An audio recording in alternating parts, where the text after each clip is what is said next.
So what's up, kamusta? Ayos ba tayo dyan? So nandito tayo ngayon sa may Mitsukushi Dakila branch dito sa may Malolos.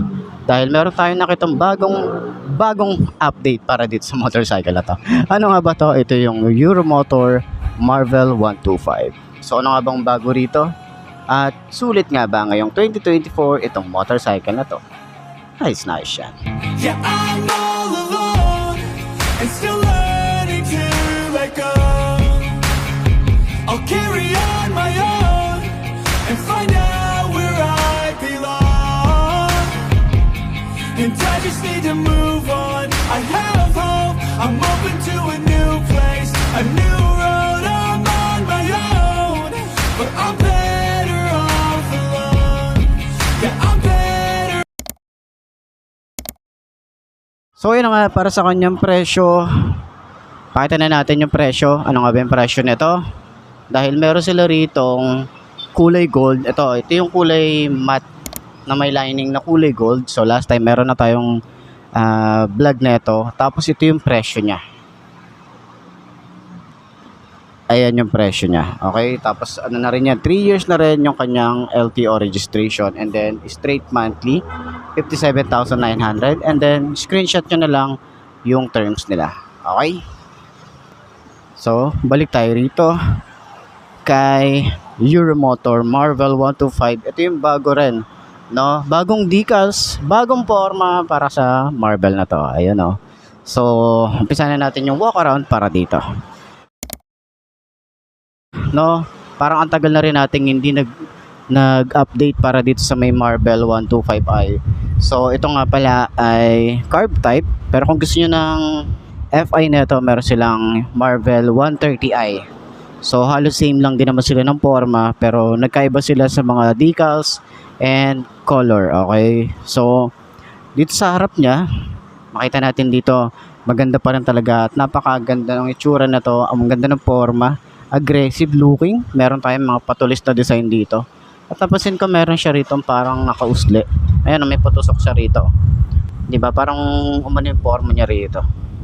Parang meron siya naging pangil dito. Yung ating front view dito, meron tayong Euromotor and then glossy finish na combination ng kulay red and black. Ayan. So pagbaba natin, meron tayong maangas pa din, no, na Euromotor emblem.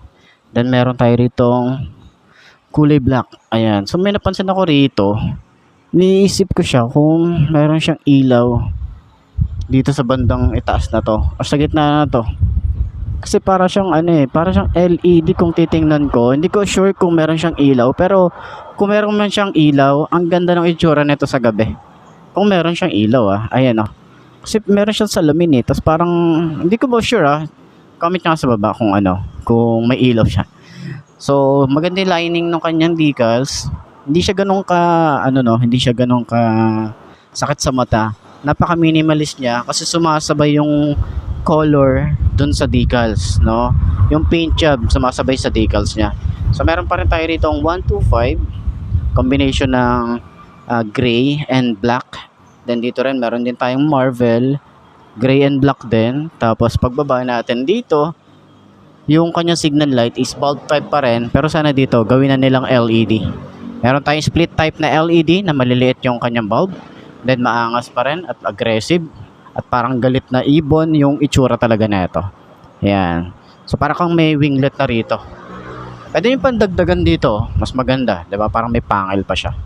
So yung side view naman, meron din tayo ritong decals na kulay red, gray, and black. Ayan. May 125 din dito. May Euromotor din dito. Ayan. So hanggang dito sa side na to, may decal siya. Then hanggang dito. Ayan. Hanggang dun. So may dulo. Then Marvel 125. Naman yung itsura niyang decals niya rito. So minimalist lang talaga kung tutusin. Tapos bumagay yung itsura niya doon sa color variant na to. Maganda yung kanyang front fender. Flexible din yan. Combination ng glossy and matte finish na kulay black. Mahaba din yung ating extension ng ating fender. Naka-telescopic fork. Naka-mugs. Meron pa rin tayo ritong lining na kulay red dito sa kanyang mags. So tube type para naman ang isang to. Pero pwede nyo ipa-tubeless to kasi nga naka-mugs naman tayo rito. So ang size dito ay 70/90 by 17. Ayan. Dito naman ay naka single disc brake tayo, naka dual pad caliper. Yung kanyang brand nga pala dito sa tires is Yuanqing. Ayan. So air cooled pa rin ang isang to. Pero meron siyang cover. Ganda ng cover dito. Kala mo meron siyang radiator no? Malay natin magkaroon ng radiator na ganito, yung FI nila. Malay natin, 'di ba? Tapos dito nga pala sa ilalim, may napansin din ako. May kulay red na rin siya rito. Bumagay din na itsura niya, 'di ba? Ganda ng paint job and then combination ng matte finish. Kagandahan din dito, yung talsik ng putek, hindi siya rekta doon sa makina. Ayos, 'di ba? So dito naman sa side, meron din siya rito patulis. Tapos meron siyang open part dito. Ayan. Tapos meron din ako napansin dito, open part din siya. Ayan o, ito. Hindi ko alam kung nakikita nyo. Ito. Ayan o. Meron din siyang open part dito. Ayan, hindi ko napansin yan dun sa dating model Pero yun nga, disusi pa rin tayo rito. Maganda yung ignition. Meron din siyang shutter lock. And then dito na rin binubuksan yung ating seat. Tapos ito yung itsura ng ating susi. Maporma din siya. Ayan. So may USB charging port na rin tayo rito. Ayan, ready to go. Kahit mag long ride tayo, di tayo malulupat sa daan. Ayan, saksak nyo lang dyan. Meron din tayo rito side pocket.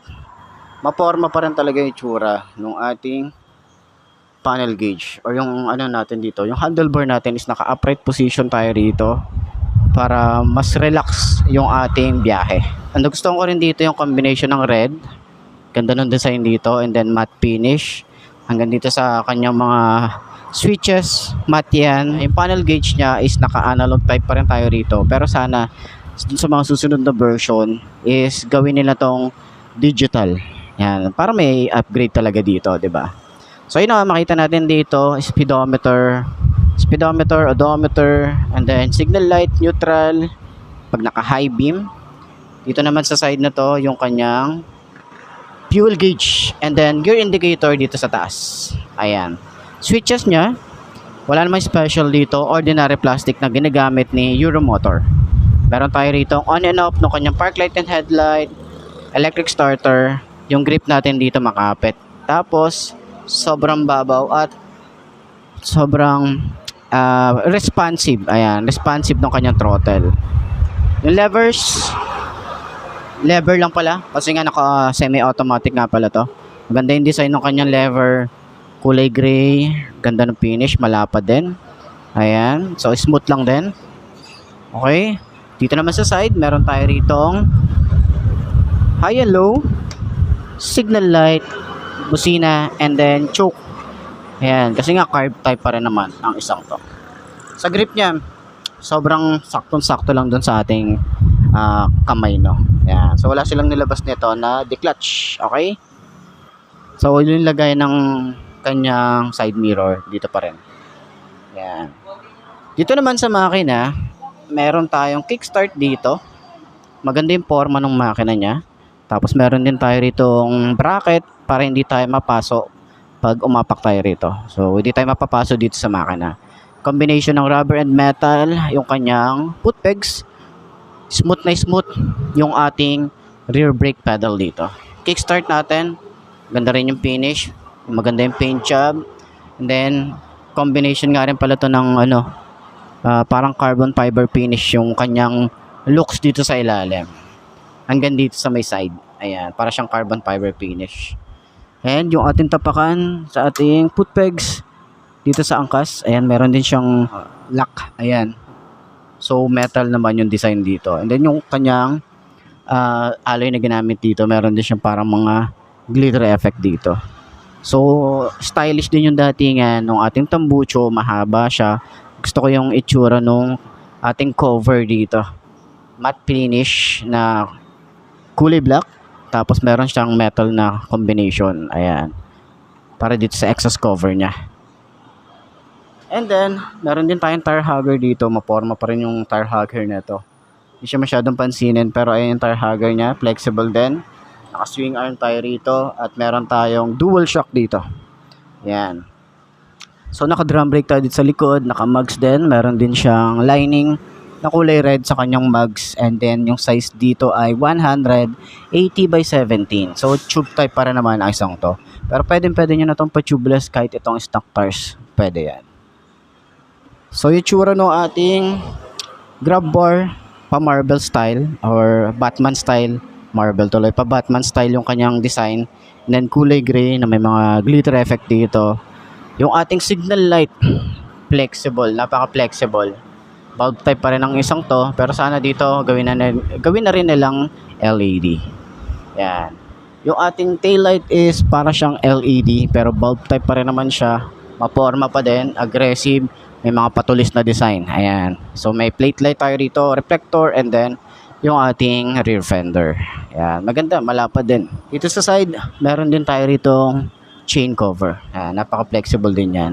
Yung size nga pala ng ating sprocket para dun sa mga nagtatanong is 38T. Yan yung size niya. Kasi baka mamaya gusto niyo magpalit, 'di ba? At least alam niyo kung ano yung size ng sprocket natin. Naka dual shifter tayo rito or dual clutch para dito sa kanyang shifter. Ayan. Hindi rin napipflip yung ating foot pegs dito, and then yung ating side stand. Sana dito additional features, side stand kill switch para dito, 'di ba? Baka naman Euro motor, 'di ba? So sa upuan, maganda rin yung kanyang foam, malapad din. Sobrang lambot din ng ating foam dito. May mga stitches din, and then combination din siya ng ayan, may pagka flat. Tsaka iba yung design dito. Iba yung tsura ng ating leather na ginamit dito. Tsaka sobrang kapal ng foam na ginamit dito. Meron din tayo rito ang helmet hook. Helmet hook compartment. Dito yung battery. And then yung ating gas tank. So meron na rin siyang cover para sa mga tapon ng gas. Okay? Yan yung itsura natin dito. So sakyan natin para dun sa mga 5'2" na kagaya ko. At least meron tayong reference kung abot ba natin ang isang ganitong Marvel 125. Okay? So sakyan na natin yan. And I wake up to a new day in the same place with a new flame. It's not too late, I'll be okay. Leave behind all that led to my pain. And I know it's never really ever quite perfect, but I know the hardest things are all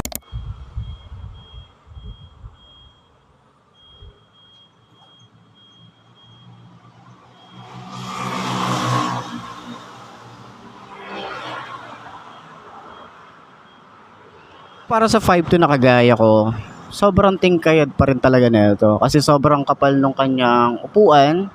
Ayan, makapal talaga yung upuan niya. Pero kung gusto nyo patabasan para at least hindi kayo masyadong hirap, lalo na sa traffic, 'di ba? Napakadelikado nung hindi natin abot nung ground. Tapos nakahinto tayo. Sobrang delikado niya para sa mga maliliit na kagaya natin na 5'2". Pero magaan yung motor. Madali siyang maneuver. Pwede siyang isingit sa mga traffic. Kaya hindi kayo masyadong mahihirapan. Kung talagang depende na lang sa inyo yan. Kung trip nyo talaga.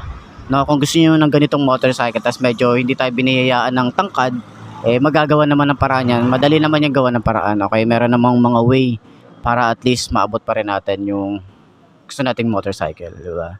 So turning radius niya malawak din. Yung kanyang shock, maganda yung bounce dito sa harap, no. Hindi ko masyadong maramdaman yung sa likod kasi naka-dual shock tayo dito sa likod. Ayan. Pero yung lambot ng upuan, gusto ko yung lambot niya. Pwede sa long ride, no. Masarap siya. Hindi ka masyadong masakit, no, hindi masyadong masakit sa puwet yung upuan niya. Mas maganda siya sa long ride. Ayan. So, ayun na nga, para sa lahat ng mga gustong kumuha, puntahan niyo na lang dito sa kanilang branch or sa pinakamalapit na Mitsukushi sa lugar niyo. Ayos na ayos siya. So, yun nga mga best, no, ito na ba ang motor na babagi sa'yo? Kung ito na nga ay markahan mo na at mag-subscribe ka na sa aking YouTube channel, i-click mo na rin yung notification bell para updated ka sa lahat ng videos na upload natin dito araw-araw. So, laging tatandaan, wala sa brand na motor ang itatagal yan. Kundi na sa pag-aalaga mo yan, tatagal yan, ayos na ayos yan. So, kita ka na lang ulit tayo bukas. I'm Mark Lee. Ciao. Maraming salamat sa inyo. Babush.